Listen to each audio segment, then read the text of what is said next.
শালিকা হতে গিয়ে বউ হয়ে গেলেন। বাহ, চমৎকার ট্রানজিশন।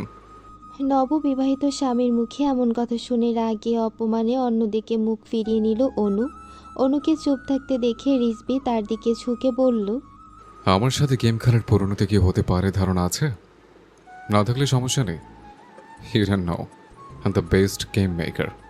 রিজবি কি বলছে অনুর বোধগম্য হচ্ছে না। কিছু বলতে যাবে কিন্তু তাকে থামিয়ে দিয়ে রিজবি বলল, নীলাকে পালাতে হেল্প করে ঠিক কাজ করিসনি মোটেও। আচ্ছা, তুই কি পরিস্থিতির শিকার হয়ে বিয়েটা করেছিস, নাকি তোর কোনো পার্সোনাল ইন্টারেস্ট ছিল? চাচাতে বোন থেকে হবু শালিকা আর এরপর এক লাফে বউ হওয়ার এই শর্টকাট ওয়েটা নিশ্চয়ই আগে থেকে প্ল্যান করা ছিল, তাই না? অনু যেন এবার আকাশ থেকে পড়ল। অনু যে ওর বোন নীলাকে পালাতে সাহায্য করেছে এটা রিজবি কি করে জানলো অনুর মাথায় ঢুকছে না। কিন্তু ওর সাথে লোকটা অনুকে ভুল বুঝছে এটা ও বুঝলো, কিন্তু নিজেকে প্রমাণ করার কোনো প্রয়োজন মনে করলো না। রিজবি যেহেতু জেনে গেছে তাই অনুর ভয় লাগলো। রিজবি যদি সবাইকে বলে দেয় তখন তো অনু পালানোর পথও খুঁজে পাবে না। গাড়িতে এসি চললো, অনুর কপাল ঘামতে শুরু করেছে। ও জানালার দিকে তাকিয়ে মুখ লুকানোর চেষ্টা করলো, কিন্তু গাড়ির কালো কাচের প্রতিফলনে রিজবির সাথে চোখাচোখি হয়ে গেল। অনু ভয়টুকু আড়াল করে বলল, আমি আমার বোনের খুশির জন্য যা কিছু করতে পারি। আপনাকে বিয়ে করার বিন্দু পরিমাণ ইন্টারেস্ট আমার ছিল না। শুধুমাত্র দুই পরিবারের সম্মান বাঁচাতে বাবার মুখের দিকে তাকিয়ে বিয়েটা করেছি আমি। ব্যাস এইটুকুই। রিজবি হঠাৎ অনুর হাতটা শক্ত করে ধরে হ্যাঁচকা টানে ওর দিকে এগিয়ে আনলো।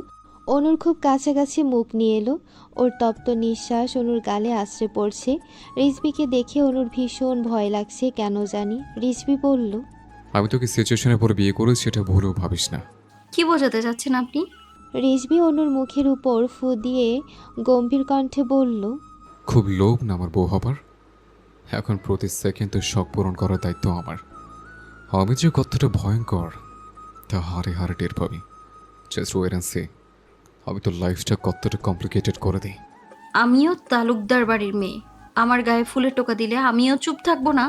তাহলে আমি সবাইকে বলে দেব নীলাকে পালাতে তুই সাহায্য করেছিস, আর তারপর কি হবে সেটা তোর খুব ভালো করেই জানা আছে। অজানা এক ভয়ে অনু কুঁকড়ে গেল। রিজবি তার থেকে কিছুটা দূরে সরে বসলো। দুজনের মাঝেই এখন এক থমথমে নীরবতা।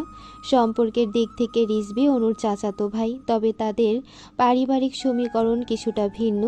অনুর দাদা রেজাউল তালুকদারের দুটো বিয়ে ছিল। রিজবি হলো প্রথম পক্ষের নাতি আর অনু দ্বিতীয় পক্ষের। অনু তার বাবা মায়ের সাথে ঢাকায় থিতু হলেও রেজাউল তালুকদার তার প্রথম পক্ষের সন্তান ও নাতি নাতনিদের নিয়ে চট্টগ্রামে স্থায়ীভাবে বসবাস করেন। মূলত দাদার ইচ্ছাতে রিজবির সাথে নীলার বিয়ে ঠিক হয়েছিল, কিন্তু বিয়ের দিন নীলা পালিয়ে যাওয়ায় এক প্রকার বাধ্য হয়ে অনুকে সেই বিয়ের পিঁড়িতে বসতে হয়। তদুপরি নীলাকে পালিয়ে যেতে অনু নিজেই সাহায্য করেছিল। এই অপরাধ বোধ আর ভয়ে বিয়েতে জোর গলায় অমত করার সাহসটুকুও তার ছিল না। অনু যতটুকু জানে, অক্সফোর্ড ইউনিভার্সিটি থেকে কেমিক্যাল ইঞ্জিনিয়ারিংয়ে উচ্চতর ডিগ্রি শেষ করে রিজবি গতানুগতিক ধারণায় কোনো গবেষণাগারে নিজেকে আবদ্ধ রাখেনি, বরং নিজের অর্জিত জ্ঞানকে পুঁজি করে বিদেশে গড়ে তোলে এক বিশাল ব্যবসায়িক সাম্রাজ্য।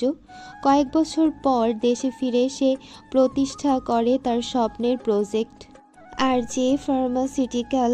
অত্যাধুনিক প্রযুক্তি আর গুণগত মানের কারণে বর্তমানে দেশ বিদেশের বাজারে তার কারখানার ওষুধের ব্যাপক চাহিদা। ব্যক্তি হিসেবে রিজবি ভীষণ জেদি আর বদরাগী। রিজবি অনুর সাথে কী করবে সেই চিন্তায় ঘেমে উঠেছে সে। একটু আগেই যে হুমকি ধামকি দিল তা ভেবেই অনুর বুক কাঁপছে। এসব দিন দুশ্চিন্তার মাঝে ক্লান্তিতে সিটে মাথা এলিয়ে কখন যে সে ঘুমিয়ে পড়ল টেরই পেল না। বাইরে সন্ধ্যা নেমেছে। ঢাকা থেকে চট্টগ্রাম পৌঁছাতে এখনও অনেকটা পথ বাকি। 3 ঘন্টা পর গাড়ি এসে থামলো তালুকদার বাড়ির সামনে। বাড়িটি বনেদি জমিদার বাড়ির আদলে তৈরি করা হয়েছে। সুবিশাল বাড়ির পুরোটাই সাদা রঙের। বাড়ির বড় ছেলের বিয়ে উপলক্ষে ডেকোরেশনের কোনো কমতি রাখা হয়নি। রিজবি গাড়ি থেকে নেমে সোজা হাঁটতে থাকলো। পেছন থেকে রেজাউল তালুকদার ধমকে উঠে বললেন, নটবুককে না নিয়ে কোথায় যাচ্ছ তুমি? বাড়িতে আত্মীয় স্বজনেরা আছে, সিক্রেট করো না। তার ধমকে রিজবি ফিরে এসে ঘুমন্ত অনুকে ডাকতে গেলে রেজাউল তালুকদার আবার তাকে ধমক দিলেন। এইভাবে ঘুমের মানুষকে কেউ ডাকে? তাছাড়া এই বাড়িতে একটা নিয়ম আছে, যাও নতুন বউকে কোলে করে নিয়ে যাও। রিজবি সোজা হয়ে দাঁড়ালো, দাঁত কিরমির করে বলল, শাওয়ার বউ আমার, আমি করে নিতে পারবো না, পারলে তুমি করে নিয়ে আসো। এ কথা বলে সে হাঁটা ধরল। অনেকটা চলে যাবার পরও দাদাজান তাকে ডাকলো না দেখে পেছনে ফিরে তাকালো, কিন্তু যা দেখলো তাতে সে মোটেও প্রস্তুত ছিল না। বিস্ময়ে তার চোয়াল ঝুলে পড়ল। সত্যি সত্যি রেজাউল তালুকদার ঘুমন্ত অনুকে পাজা কোলে করে হেঁটে আসছেন। বয়স বাড়লেও শক্তি একটুও কমেনি তার। বাড়িতে কিছু ডেকোরেটর লোক ছিল, সাথে কিছু গেস্ট। রেজাউল তালুকদারের কোলে বউ সাজে অনুকে দেখে তারাও ড্যাব ড্যাব করে তাকিয়ে আছে। তাদের সবাইকে উপেক্ষা করে রেজাউল তালুকদার রিজবির কাছে এসে কোনো কথা ছাড়াই রিজবির কোলে অনুকে গছিয়ে দিলেন। ঠ্যাস মেরে বললেন, অর্ধেক পথ এগিয়ে দিলাম, আর বাকি অর্ধেক পথ যদি না যেতে পারিস তবে রোজ কলকাতা হালবাল 2বার করে খাবে, কাজে দেবে। রিজবি যতই ঘাড়তারা রাগী আর ছন্নছাড়া টাইপের ছেলে হোক, কারোর কথা না মানলেও রেজাউল তালুকদারের কথা সে কিঞ্চিত মানে। ও চুপচাপ অনুকে নিয়ে হাঁটা ধরল, তবে চিমটি কেটে অনুর ঘুম ভাঙিয়ে দিল। ঘুম ঘুম চোখে অনু একবার রিজবির দিকে তাকালো, যেন সে এই জগতে নেই। রিজবিদের বাড়ির মেইন দরজার একটু আগে মার্বেল পাথরের 4টা সিঁড়ি বাঁধে। অনুকে পাজা কোলে নিয়ে সিঁড়িগুলো পার করার সময় বেখেয়ালে হোঁচট খেয়ে উল্টে পড়ল। ঘুমে কাদা অনুর যেন এবার টনক নড়ল। ভয় ওমাগো বলে চিৎকার করল সে। রিজবি ব্যথায় চোখ মুখ খিসে রইল। দরজার কাছে বাড়ির বউ ছেলেমেয়েরা আগে থেকেই বরণডালা নিয়ে দাঁড়িয়েছিল। এই সব রেজাউল তালুকদারেরই আদেশ। বিয়েটা যেভাবেই হোক, এ বাড়ির বউ যেহেতু হয়েছে তাকে তার প্রাপ্য মর্যাদা দেওয়া উচিত। কিন্তু এই দৃশ্য দেখে তারা বিরক্ত হলেন বেশ। এগিয়ে গেলেন তাদেরকে তুলতে। রেজাউল তালুকদার রিজবির হাত ধরে টেনে তুলতে তুলতে ফের ঠেস মেরে বললেন, বিয়ে করব না, বিয়ে করব না বলা ছেলে বইয়ের ছোঁয়াপে দুর্বল হয়ে গেল। ছি। রিজবি উত্তর দিল না, শুধু ব্যথায় কটমট করে তাকিয়ে থাকলো। কোনো রকম সোজা হয়ে দাঁড়াতে রিজবি একা গটগট করে বাড়ির মধ্যে ঢুকে গেল। প্রত্যেকেই নিঃশব্দে তা দেখলেন। অতঃপর তাদেরকে আর একসাথে বরণ করে মিষ্টিমুখ করানো হলো না। অনুর শাশুড়ি মারজানা তালুকদার অনুকে একা বরণ করে গৃহে প্রবেশ করালেন। অনু চুপচাপ দেখে গেল সবটা। রাত 3টা। রিজবির ঘরে অনু পাথর হয়ে বসে আছে। ওর শাশুড়ি বিয়ের ভারী লেহেঙ্গা বদলে একটি মেরুন কালারের জামদানি শাড়ি পরিয়ে দিয়েছে। সোনার গহনাগুলো অনু খুলে বেডসাইড টেবিলে রাখলো। যা গরম পড়েছে, তার উপর চারিদিকে কাঁচা ফুলের তীব্র সুবাসে প্রাণ ওষ্ঠাগত হওয়ার উপক্রম। 1 ঘন্টা আগে ওকে এক প্রকার জোর করে রিজবির ঘরে দিয়ে গেছে, কিন্তু ঘরে রিজবি নেই। ভালোই হয়েছে একদিকে, এদিকে নতুন জায়গায় ঘুমও আসছে না। এ বাড়িতে আসার পর থেকে রিজবির দেখা পায়নি অনু। তবে এই বাড়ির কেউই অনুকে উদ্ভট প্রশ্ন করে বিব্রত করেনি, এই জন্য তেমন একটা সমস্যাও হয়নি। হঠাৎ বাগান থেকে এক করুণ আর্তনাদ ভেসে এলো। তারপর আবার কৌতূহল দমাতে না পেরে অনু দৌড়ে বেলকনিতে গেল। দোতলার এই ঘর থেকে বাগানে স্পষ্ট দেখা যাচ্ছে। কৃত্রিম অস্পষ্ট আলোর নিচে যা ঘটছে তা দেখেও হৃদের স্পন্দন যেন স্তব্ধ হয়ে গেল। পুকুর ঘাটে রিজবি দাঁড়িয়ে আছে, হাতে একটা ধারালো চাপাতি। সে উন্মাদের মতো একাধারে কাউকে কোপাচ্ছে। ধবধবে সাদা পাঞ্জাবিটা ক্রমশ রক্তাক্ত হয়ে উঠছে, তবুও সে থামছে না। এক পৈশাচিক তৃপ্তিতে সে বারবার আঘাত করে চলেছে। বাগানে আর কেউ নেই, যেন এই বিভৎসতা দেখার জন্য কেবল সাক্ষী হিসেবে আকাশ আর বাতাসকে রাখা হয়েছে। চারপাশে বড় বড় আম গাছ, যার কারণে সামনের ঘটনা অনেকটাই অস্পষ্ট। অনু ভয়ে তার জিহ্বা দিয়ে গাল ঠেলে চিৎকার করতে চাইল, কিন্তু কোনো শব্দ বের হলো না। একবার ভাবলো ভুল দেখেছে হয়তো, কিন্তু না, সে আর স্থির থাকতে পারল না। টলমলে পায়ে ঘর থেকে বেরিয়ে গেল। বাড়ির সবাই এখন গভীর ঘুমে। অনু দৌড়ে বাগানে গিয়ে রিজবি ঠিক পেছনে দাঁড়ালো।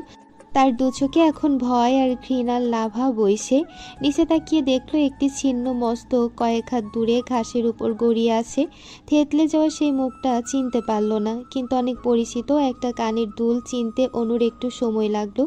ওটার বোন নীলার দুল। চেনা মাত্রই অনুর শির দ্বারা বেয়ে শীতল রক্তস্রোত বয়ে গেল। নিজের বড় বোনের এমন বীভৎস অবস্থা দেখে অনু দুহাতে মুখ চেপে আত্মচিৎকার করে উঠল। কিন্তু রিজভী নির্লিপ্ত। সে মৃতদেহটাকে ছিন্ন ভিন্ন করতে এতটাই মগ্ন যে অনুর উপস্থিতি তাকে টলাতে পারল না। যদিও সে অনেক আগেই টের পেয়েছে অনু এসেছে। অনু এগিয়ে গিয়ে বোনের ছিন্ন মাথাটার কাছে এগিয়ে গেল, সর্বশক্তি দিয়ে ডাকল, আপু। পরক্ষণে এক বিভৎস আত্মচিৎকার দিল সে। অনুর সেই করুণ চিৎকারে আম গাছে বসে থাকা লক্ষ্মী প্যাঁচা দুটো ভয়ে ডানা ঝাপটে উড়াল দিল। রিজভির মধ্যে কোনো হেলদোল হলো না। অনু ভঙ্গুর গলায় চিৎকার করে বলল, দোহাই লাগে, দয়া করে থামুন এবার। শেষ চিহ্নও রাখবেন না দেখছি, জানোয়ার কোথাকার। রক্তমাখা চাপাটিটা হাতে নিয়ে ধীর লয়ে অনুর দিকে ফিরল রিজভী। তার চোখে তখনও খুনের নেশা টকবক করছে। রিজভীর চোখে মুখে রক্তের ছিটা। এই রিজভীকে অনু চিনতে পারছে না। কেমন ভয়ঙ্কর লাগছে। ও হাঁপাতে হাঁপাতে দ্বিধায় পড়ে প্রশ্ন করল, এটা কে? নিজের বোনকে চিনতে পারছো না? How funny. অনুর মুখ থেকে কথা বের হলো না। মাথাটা কেমন ভন ভন করছে, হাত পা কাঁপছে অসম্ভবভাবে। রিজভী শান্ত কণ্ঠে বলল, এটা তো জাস্ট ট্রেলার, তাতে অনুশোনা হাঁপিয়ে উঠলো। এভাবে তো জমবে না ডার্লিং। কান্নার তীব্রতায় অনু ঘেমে নিয়ে একাকার। নিঃশ্বাস ভারী হয়ে আসছে, কথা বলার শক্তিটুকু পাচ্ছে না। রিজভী চল শক্ত করে অনুর সামনে হাঁটু গেড়ে বসলো। সে চাপাটিটা মাটিতে ফেলে দিয়ে অনুর চিবুক সজোরে চেপে ধরল। ব্যথায় অনুর চোখ ফেটে জল আসার উপক্রম। রিজভী চাপা স্বরে ফুঁসে উঠল, পাপ যে করে আর পাপিকে যে সাহায্য করে, দুজনের সমান পাপি। পাপকারী তো শাস্তি পেয়েছে, কিন্তু সাহায্যকারীর যে পাওনা থেকে গেল, তবে তোমার পাওনাটা যে আমি একবারে মেটাবো না, কিস্তিতে কিস্তিতে মেটাবো, কিন্তু শোধে আসলে কোনোদিনও মিটবে না। রিজভীর হুমকিতে অনু ভয় পেল না। উল্টো সবচেয়ে প্রিয় কাউকে হারানোর শোকে বুকের মধ্যে কেমন জানি যন্ত্রণা হচ্ছে। যার সুখের দিকে তাকিয়ে অনু নিজের জীবনকে জলাঞ্জলি দিয়ে দিল, সেই বনি যে সুখের দ্বারে গিয়ে আয়ু ফুরালো। অনুর মস্তিষ্কে এখন কালবৈশাখী বইছে। ও ঘৃণা ভরে নিজেকে ছাড়িয়ে নিল। পাশে পড়ে থাকা চাপাতি তুলে নিয়ে রিজভীর দিকে তেড়ে গেল। কিন্তু রিজভীর বলিষ্ঠ দেহের কাছে অনু একটা বিড়াল ছানার ন্যায়। রিজভী কায়দা করে অনুর হাত ধরে ফেলল। সজোরে ধাক্কা দিয়ে ওকে মোটা আম গাছের সাথে সেটে ধরল। গাছের খসখসে ছালের ঘষায় অনুর পিঠ জ্বলে উঠল। নিজেকে ছাড়াতে চেয়ে কান্না জড়ানো কণ্ঠে বলল, পাপ আপনি করেছেন। আমার বোন কোনো পাপ করেনি। ভালোবাসা কোনো পাপ না, ছাড়ুন আমায়। আপনাকে আমি খুন করে ফেলবো। কেন করলেন এমনটা? বলুন, বলুন না। রিজভী নির্বাক। মনে মনে আওড়ালো, পৃথিবীর সবচেয়ে জঘন্য অপরাধ ভালোবাসা, সবচেয়ে দুর্লভ জিনিসও ভালোবাসা। অনু শব্দ করে কেঁদে উঠল। রিজভীর মধ্যে কোনো হেলদোল হলো না। শান্ত হয়ে অনুর উন্মাদনা দেখতে থাকলো। অনু জোর গলায় বলল, আমি আপনার নামে মামলা করব। আপনাকে জেলের ভাত যদি না খাইয়েছি তাহলে আমার নাম অনু না। অনুর ছটফটানি থামছে না। সে নিজেকে ছাড়াতে চাইল, কিন্তু রিজভী ওর দুই হাতের কবজি এক হাতে মুচড়ে ধরে মাথার উপর চেপে ধরল। অন্য হাতে রক্তমাখা চাপাতিটা নিল। ধারালো ফলার সেই শীতল অংশটা অনুর গলার ঠিক মাঝখান বরাবর ধরে সে শান্ত স্বরে বলল, একটা পোজ দিয়ে দিই, ধর থেকে মাথাটা একেবারে আলাদা হয়ে যাক। অনু ভীষণ কাঁপছে। জড়িয়ে আসা গলায় সে পাল্টা জবাব দিল, আপনাকে ফাঁসির দড়িতে না ঝুলিয়ে মরলে আমার যে পাপ হবে। রিজভী তাচ্ছিল্যের হাসি এসে দাঁতে দাঁত চেপে ফুঁসে উঠল, আজ পর্যন্ত কারো বালে এত শক্তি জন্মায় নেই যে আমাকে ফাঁসির দড়িতে ছোড়াবে। বাড়া করবি তুই আমার। যা দেখি কোন থানার ওসি তোর কেস হ্যান্ডেল করে। কেউ বিশ্বাস করবে না তোর কথা। অনু গাছের সাথে সিঁঠিয়ে দাঁড়িয়ে থেকে তর্ক করতে লাগলো। গলার জোর একটুও কমল না। কিন্তু হঠাৎ একটা ভয়ঙ্কর দৃশ্য অনুর চোখে পড়ল। সেদিকে তাকিয়ে বীভৎস চিৎকার করে উঠল। গাছের ডালে পা বেঁধে উল্টো করে ঝুলিয়ে রাখা হয়েছে একটা মানুষকে। তার বুক চিরে হৃৎপিণ্ডটা যেন খুবলে বের করে আনা হয়েছে। গায়ের চামড়া ছিলে ফেলা হয়েছে অবর্ণনীয় নিষ্ঠুরতায়। অনু আর দাঁড়িয়ে থাকতে পারল না। ঘাসের উপর ধপ করে বসে পড়ল। রিজভীর বেখেয়ালে ধারালো চাপাতি অনুর গলায় চেপে কিঞ্চিত অংশ কেটে গেল। সেখান থেকে সামান্য রক্ত গড়িয়ে পড়ল, কিন্তু অনু কিছু অনুভব করল না। ভয়ে জড়সড় হয়ে আঙ্গুল দিয়ে ইশারা করে বলল, ওটা কি? রিজবি এবার বুঝলো অনুর ভয়ের আসল কারণ। একটা লম্বা শ্বাস ফেলে বলল, তোর পেয়ারি আদি ভাই। অনু বিস্ফোরিত নয়নে রিজবির দিকে তাকালো। একটা মানুষ এতটা পাষাণ কি করে হতে পারে? এই জানোয়ারটাই কিনা বর্তমানে অনুর স্বামী। ভাবতেই ঘৃণা করছে। অনুর এতক্ষণ বিশ্বাস হচ্ছিল না যে এটা ওর বোন, কিন্তু আদি ভাইকে দেখে অনুর খুব কষ্টে বিশ্বাস করতে হলো যে এইটাই ওর নীলা আপু। কিন্তু নীলা আপু তো বলেছিল আদি ওর সুখের ওষুধ, আদিকে ছাড়া নীলা ভালো থাকবে না। তাহলে এ কেমন ভালো থাকা? অনু স্তব্ধ হয়ে ফ্যালফ্যাল করে তাকিয়ে রইল সেদিকে। এত অপূর্ণতা নিয়ে কেউ চলে যায় বুঝি? অনু ঘাসের উপর কুকড়ে বসে আছে। ওর হাত দুটো ঘাসগুলো খামচে ধরে কিছু হিসাব মেলাতে থাকলো। রিজবি অনুর দিকে তাকিয়ে উপহাস করে হাসলো, বিদ্রুপের সুরে বলল, আর এই কান্না থেমে গেলে কেন অনুশোনার? এই কয়েক মিনিটে বন্ধু লাভের মৃত্যুর শোক শেষ হয়ে গেল বুঝে? শোকের সময় ক্ষণস্থানে হওয়ায় ভালো বুঝেছ। এখনও পুরোটা জীবন পড়ে আছে রিজভি তালুকদারের সংসার করার জন্য। আশা করি অনেক সুখে কাটবে সংসার জীবন। অনু তেড়ে গেল রিজবির দিকে, পাঞ্জাবির কলার চেপে ধরে বলল, একটা জানোয়ারের সঙ্গে আমার বিয়ে হয়েছে ভেবে তো ঘৃণা হচ্ছে আমার নিজের তাকদীরের ওপর। আপনার মতো জানোয়ারের সাথে সংসারের লাল সালাম জানাই, ডিভোর্স চাই আমি। রিজবির কপালের শিরাগুলোর আগে ধপধপ করছে। কলার ধরা তার একদম পছন্দ না, আর চুনোপুঠি মেয়ে তাই করেছে। অনুকে এক ধাক্কায় সরিয়ে দিয়ে সে হিসিয়ে বলল, তোমার সাথে তো এখনো কিছুই করিনি, তাতে ঘৃণা করছো? এখন থেকে যা যা করবো না, ঘৃণা করেও কুল পাবে না মিসেস তালুকদার। আমার বোনকে এমন নৃশংসভাবে হত্যা করেও বলছেন কিছু করেননি? এগুলো খুবই সামান্য। অনু ঘেমে নিয়ে একাকার হয়ে গেছে। শ্বাস প্রশ্বাস ভারী হয়ে আসছে বুকের মধ্যে, যেন কেউ খামচে ধরে বারবার ক্ষতস্থানে সূচ ফোটাচ্ছে। ও হাহাকার মেশানো গলায় সে বলল, কেন ওদের এক হতে দিলেন না? হাতের নাগালে থাকা প্রাপ্তির খাতা ওদের কাছে এভাবে দুর্লভ করে দিলেন কেন? অভিশাপ দিচ্ছি আমি আপনাকে, আপনি কোনোদিনও কারো ভালোবাসা পাবেন না। প্রিয় মানুষের ঘৃণার আগুনে আপনি তিল তিল করে দগ্ধ হবেন। ভালোবাসার কাঙাল হয়ে দুমড়ে মুচড়ে যাবেন। মানুষের দীর্ঘশ্বাসেও অভিশাপ আছে, তাতে আপনিও ধূলিসাৎ হয়ে যাবেন। রিজবির চোয়াল শক্ত হয়ে গেল। সে ঝড়ের বেগে এগিয়ে গিয়ে অনুর হাতটা এমনভাবে ধরল যে তার নখগুলো নরম চামড়া ভেদ করে বসে গেল। দাঁতে দাঁত চেপে সে বলল, দিস ফকিং লাভ, এসব আবর্জনা আমার জীবনে দরকার নেই। কথাটা শেষ করেই সে অনুকে হিড়হিড় করে টেনে গাড়ির দিকে নিয়ে গেল। মাঝরাতের নিস্তব্ধতা চিরে অনু চিৎকার করতে লাগলো, কিন্তু সেই আরণ্যক নিস্তব্ধতায় তার চিৎকার কেউ শুনল না। চলতি গাড়ির মধ্যেই কিছুক্ষণ ধস্তাধস্তি চলল ওদের।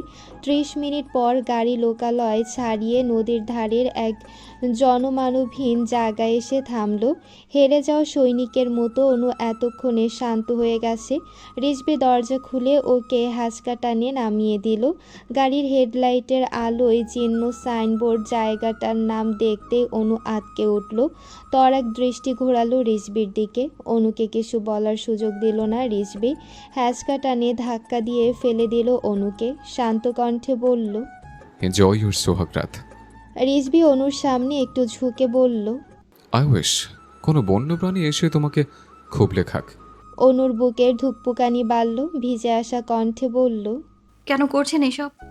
রিজবি কোনো উত্তর না দিয়ে গাড়িতে উঠে বসলো। অনু বুঝে উঠতে পারল না রিজবি তার সাথে ঠিক কী করতে চাইছে। রিজবি গাড়ি স্টার্ট দিতেই অনুর চিৎকার করে বলতে ইচ্ছে করলো, প্লিজ এমনটা করবেন না। কিন্তু তার বলা হয়ে উঠল না। রিজবি গাড়ির স্টিয়ারিং ঘুরিয়ে অনুর দিকে তীব্র গতিতে ধেয়ে এলো, যেন চাকার নিচে পিষে মেরে ফেলবে মেয়েটাকে। অনু স্তব্ধ হয়ে রইল। চরম আতঙ্কে দুই হাত মুখের উপর আড়াআড়িভাবে চেপে ধরল সে। রিজবির এমন ভয়ঙ্কর রূপ দেখে অনুর কণ্ঠ রুদ্ধ হয়ে গেছে। কয়েক মুহূর্ত পর অনু অনুভব করল রিজবি ওর পাশ কাটিয়ে গাড়ি নিয়ে চলে গেছে। নিষ্ঠুর রিজবি অনুকে কিছু বলার সুযোগ না দিয়ে অন্ধকারের বুক চিরে অদৃশ্য হয়ে গেল। গাড়ির ম্লান হয়ে আসা শেষ আলোয় অনু আবারও জং ধরা ভাঙা সাইনবোর্ডটার দিকে তাকালো। তাতে অস্পষ্ট অক্ষরে লেখা কাল ভৈরব শ্মশানঘাট। গাড়িটা চোখের আড়ালে হারিয়ে যেতেই চারপাশের জমাটবদ্ধ অন্ধকার যেন অনুকে খামছে ধরল। শ্মশানের এই বিভীষিকার মাঝে সে সম্পূর্ণ নিঃসঙ্গ। আশেপাশে লোকালয়ের কোনো চিহ্ন পর্যন্ত নেই। চারিদিকে নিশাচর প্রাণীদের করুণ আর্তনাদ আর প্যাঁচার অশুভ ডাক নিস্তব্ধতাকে আরও প্রকট করে তুলছে। দূরে একদল কুকুরের আর্তনাদ ভেসে আসছে।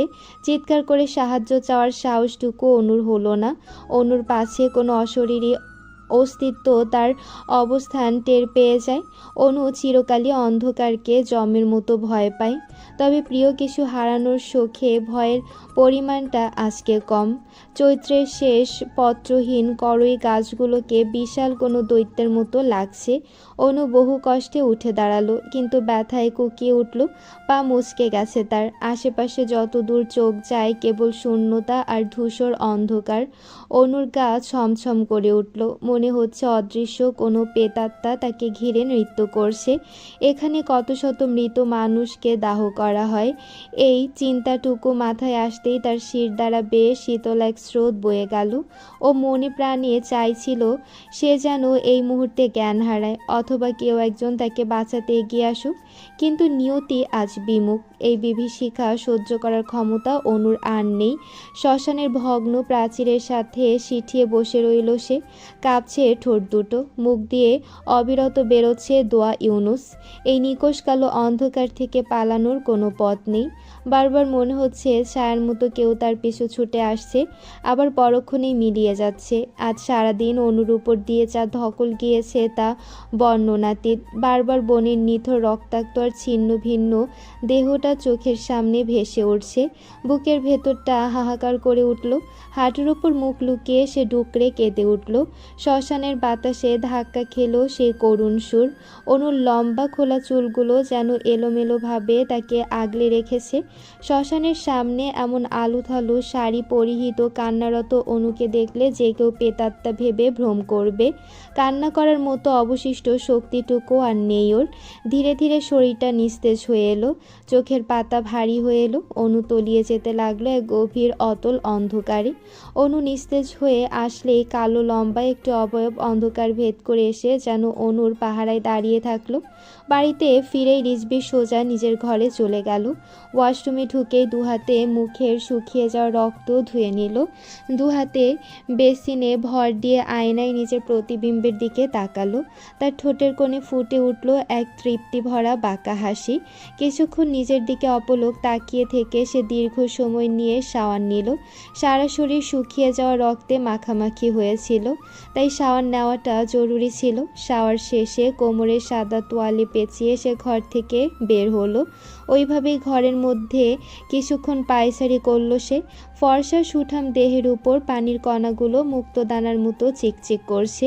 এরপর পরিপাটি বিছানা কিছুটা এলোমেলো করে চুলগুলো ভালো করে শুকিয়ে নিল। একটা টি শার্ট ও ট্রাউজার পরে রুম থেকে বেরিয়ে গেল। পুরো বাড়িটা ঘুটঘুটে অন্ধকারে থমথমে হয়ে আছে। রিজভী দোতলার করিডোর পেরিয়ে সিঁড়ি বেয়ে নিচে নামলো। সুবিশাল ড্রয়িং রুমে একটি মাত্র বাতি টিমটিম করে জ্বলছে। রিজভী তার বাবা মায়ের ঘরের সামনে গিয়ে দরজায় নক করলো। কিছুক্ষণ পর আজাদ তালুকদার দরজা খুলে দিলেন। অসময় রিজভীকে নিজের ঘরের সামনে দেখে কিছুটা ব্যতিব্যস্ত হয়ে শুধালেন, তুমি এখন এখানে কোনো দরকার? রিজভী কপালে ভাঁজ ফেলে চিহ্নিত ভঙ্গিতে বলল। অনু ঘরে নেই। মুহূর্তেই আজাদ তালুকদারের মুখে চিন্তার বলিরেখা ফুটে উঠল। তিনি থমথমে গলায় বললেন, নেই মানে কি? দেখ, কোথাও হয়তো গেছে। রিজভী এবার কিছুটা রাগ দেখিয়ে চড়া গলায় বলল, রাত 4:30 বাজে। শেষ রাতে অচেনা জায়গায় মেয়ে কোথায় যাবে বলতে পারেন? রিজভীর উচ্চস্বর শুনে তার মা মারজানা তালুকদার উঠে এলেন। ঘুম জড়ানো চোখে হাই তুলতে তুলতে শুধালেন, কি হয়েছে রে? এত রাতে ষাঁড়ের মতো চেঁচাচ্ছিস কেন? রিজভী উত্তর না দিয়ে চোয়াল শক্ত করে দাঁড়িয়ে রইল। আজাদ তালুকদার চিহ্নিত মুখে রিজভীকে প্রশ্ন করলেন। তুই সব জায়গায় দেখেছিস তো? রিজভী গম্ভীর কণ্ঠে জবাব দিল, হ্যাঁ। আজাদ তালুকদার এই তালুকদার নিবাসের বড় কর্তা। তার সহধর্মিণী মারজানা তালুকদার, তাদের একমাত্র ছেলে রিজভী। আজাদ তালুকদার চট্টগ্রাম শহরের এমপি হলেও সে পারিবারিক ব্যবসাও সামলায়, বেশ বড় ব্যবসা। মারজানা তালুকদার এবার বিরক্তির সুরে বললেন, আরে বাবা, হয়েছে কি সেটা তো বলবি। রিজবি মারজানা তালুকদারের কথা গায়ে না মেখে সেখান থেকে সরে এলো। আজাদ তালুকদার কপাল ঘষতে ঘষতে চিহ্নিত সুরে বললেন। অনুকে কোথাও খুঁজে পাওয়া যাচ্ছে না। মুহূর্তে মারজানার অভিব্যক্তি বদলে গেল। রিজবির সাথে প্রথমে নীলার বিয়ে ঠিক হয়েছিল। বিয়ের দিন নীলা পালিয়ে যাওয়ায় অনেকটা দায় থেকে অনুর সাথে রিজবির বিয়ে হয়। এখন এত রাতে অনুকে পাওয়া যাচ্ছে না শুনে মারজানার মাথায় সেম চিন্তাটাই ভর করলো। কারণ একজন এমপির বাড়ি থেকে জ্যান্ত একটা মেয়েকে কেউ তুলে নিয়ে যাবার দুঃসাহস করবে না নিশ্চয়ই। তিনি কিছুটা সংখ্যা নিয়েই বললেন, নীলার মতো এই মেয়েও পালিয়ে গেল না তো? আজাদ তালুকদার তার দিকে বিরক্ত চোখে তাকালেন। কোনো উত্তর না দিয়ে অনুর বাড়িতে ফোন করার জন্য তিনি একপাশে সরে গেলেন। মারজানা এবার কপাল চাপড়াতে চাপড়াতে রাগী স্বরে রিজবিকে উদ্দেশ্য করে বলে উঠলেন, কি দরকার ছিল বিয়েটা করার? নীলা যেহেতু তোকে রেখে পালিয়ে গিয়েছিল, তবে ওই অলক্ষী মেয়ের বোনকেই কেন বিয়ে করে ঘরে আনলি? এখন আমাদের মুখে চুলকানি মাখিয়ে পালিয়ে গেল মেয়েটা। হাই হাই, সোসাইটিতে এবার মুখ কি করে দেখাবো? রিজবি বিরক্ত মুখে উঠে দাঁড়ালো। কিছুক্ষণ পর আজাদ তালুকদার ফিরে এলেন। তার চোখ মুখে এখন স্পষ্ট অস্থিরতা। তিনি রিজবির দিকে তাকিয়ে নিচু কিন্তু গম্ভীর গলায় বললেন, অনুর ফোনের রিং হচ্ছে কিন্তু রিসিভ করছে না। অনুর বাড়িতেও ফোন দিয়েছিলাম, তারা জানালো অনু ওদের বাড়িতেও যায়নি। আমার মনে হচ্ছে এর ভেতরে কোনো বড়সড় গোলমাল আছে। এখন অন্য কোথাও ফোন দিলে জানাজানি হয়ে যাবে, আর তাতে আমাদের বংশের মান সম্মান ধুলোয় মেশা ছাড়া আর কিছুই হবে না। তুই বরং পুলিশকে ফোন কর। রিজবি কোনো উচ্চবাক্য করল না। সে নির্লিপ্ত মুখে ফোনের স্ক্রিন স্ক্রল করতে করতে একপাশে সরে গেল। যেতে যেতে খুব তীক্ষ্ণ গলায় বলল, বংশের ইমেজ ধরে রাখতেই তো ওই মেয়েটার সাথে আমাকে জোর করে বিয়ে দিলেন। তাতে তো শেষ রক্ষা হলো না। সম্মান বাঁচলো না। So sad. আসলে আপনার কপালটাই খারাপ, বুঝলেন? তবে আপনাদের মতো নেমো খাড়েমো লোকের সাথে এমনই হওয়া উচিত।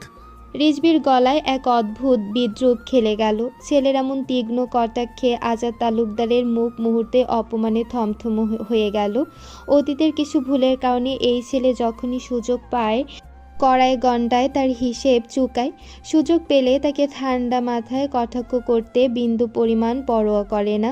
মুখের ভাষা তো নয়, যেন ধারালো ব্লেডের এক একটি পোঁচ। তবুও তিনি দমে না গিয়ে গম্ভীর গলায় বললেন, দিন দিন খুব বেয়াদব হয়ে যাচ্ছ তুমি। নিজের বাবার সাথে কিভাবে কথা বলতে হয় সেই বুদ্ধি জ্ঞানটুকু লোপ পেয়েছে।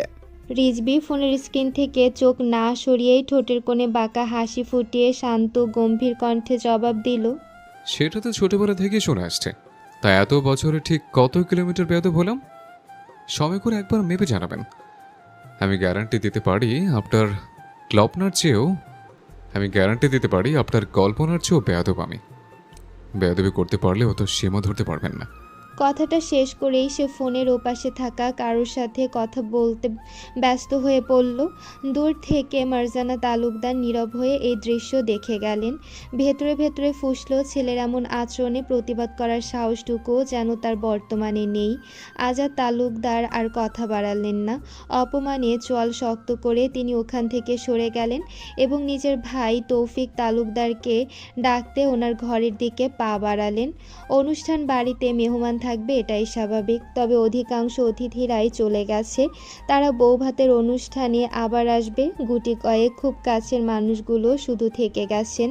পুলিশকে খবর দেওয়ার পর তারা তৎপরতার সাথে কয়েকটি টিমে ভাগ হয়ে প্রতিটি স্টেশন এবং আশেপাশের এলাকায় চিরুনি তল্লাশি চালিয়েছেন। রাতের নির্জনতায় যাকে সামনে পাওয়া গেছে তাকে অনুর ছবি দেখিয়ে জিজ্ঞাসাবাদ করা হয়েছে, কিন্তু ফলাফল শূন্য। এর মধ্যে অনুর ফোনের লোকেশন ট্র্যাক করে পুলিশের আরেকটি টিম একটি নির্দিষ্ট গন্তব্যের দিকে রওনা হয়। সামনের সাইরেনহীন পুলিশের গাড়িটিকে অনুসরণ করে এগোচ্ছে একটি প্রাইভেট কার। গাড়িতে আছেন রিজবি, রেজাউল তালুকদার, আজাদ তালুকদার এবং তৌফিক তালুকদার।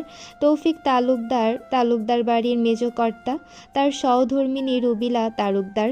তাদের দুই ছেলের মধ্যে বড় ছেলে নিখিল ভার্সিটির লেকচারার এবং ছোট ছেলে ছেলে ঈশান সপ্তম শ্রেণীতে পড়ে। রিজবি গাড়ি ড্রাইভ করছে। তার পাশে বসে আছেন রেজাউল তালুকদার আর পেছনের সিটে আজাদ ও তৌফিক তালুকদার। তারা নিজেদের মধ্যে চাপা স্বরে উদ্বিগ্ন আলোচনা করল। রিজবির গম্ভীর অভিব্যক্তি দেখে ভেতরের সমীকরণ বোঝার সাধ্য কারণেই। রাত তখন 5:30। চারপাশের তখনও আধো অন্ধকারের মাঝে নিয়ন আলোর ম্লান আভা ছড়াচ্ছে। গাড়িটি লোকালয় ছাড়িয়ে নির্জন মেঠো পথ ধরে এগিয়ে চলল। সরু রাস্তা চিরে পুলিশের গাড়িটি শেষমেশ গিয়ে থামল অতি প্রাচীন ও পরিত্যক্ত একটি শ্মশানঘাটের সামনে। সবাই গাড়ি থেকে নামলেন। সাথে এসেছেন থানার ওসি।